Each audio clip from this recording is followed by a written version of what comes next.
இப்ப என்னன்னா இப்படி ஒரு நிகழ்ச்சிக்கு உங்களை வந்து அந்த பதில் சொல்றதுக்கு ஒரு நடுவரா நியமிச்சிருக்காங்க. ஆமா, ஆமா. நீங்க உங்களுடைய மனைவியை எப்படி சமாளிக்கிறீங்க?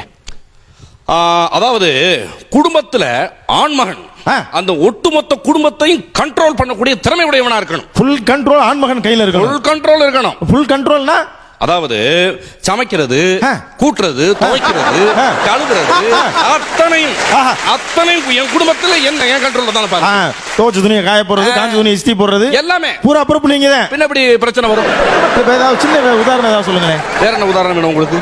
அதாவது உங்களுடைய அன்றாட வாழ்க்கை எப்படி போயிட்டு இருக்கு? அன்றாட வாழ்க்கைனா காலங்காத்தால 5 மணிக்கு அலாரம் வச்சு எந்திரிச்சுவனையா, எந்திரிச்சு காபி தண்ணி போட்டு என் சம்சாரத்தை எழுப்புவேன். இந்த பிரச்சனைக்கு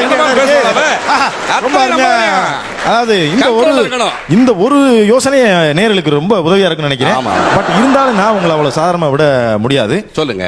உங்க மனைவிக்கும் உங்களுக்கும் பிரச்சனை வராது, அது ஓகே. உங்களுடைய அம்மாவுக்கும் உங்களுடைய மனைவிக்கும் பிரச்சனை வந்தா நீங்க யார் பக்கம்? நான் கொல்ல பக்கம். என்ன சொல்றீங்க? கொல்ல பக்கமா போயிருவேன். ஓஹோ, அங்க இருக்கு நமக்கு இருக்கு ரத்த கலரி ஆயிப்போமா?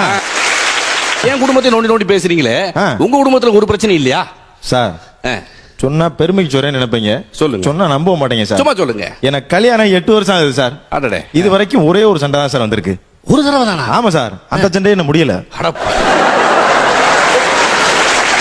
அம்மா கதையை பேசணும், நாடு சுற்றி போங்க. இப்ப நிறைய கடிதங்கள் வந்திருக்கு. மலம் பதில் சொல்லுங்க. அதிரடி மனைவிகளை அடக்குவது எப்படி? அதுக்கான முதல் கடிதம் யார் எழுதியிருக்காங்கன்னா, காரியாபட்டில இருந்து கராத்தே மாஸ்டர் கருப்பியாளி இருக்கார் சார். ஆமா சார். சார், அந்த கருப்பியான்ற ஒரு பிளாக் பெல்ட் வாங்கின கராத்தே மாஸ்டர் சார்.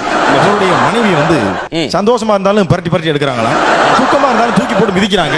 அவங்க தப்பிக்க என்ன வழி அப்படின்னு கண்ணீரோட எழுதியிருக்காரு சார். ஒரு பிளாக் பெல்ட் வாங்கின கராத்தே மாஸ்டருக்கே இந்த கதினா சாதாரணமான ஆட்கள் எப்படியா சமாளிக்க முடியும்? கருப்பியா, நீங்க பல ஸ்டெப் போட்டிருப்பீங்க இது வரைக்கும்.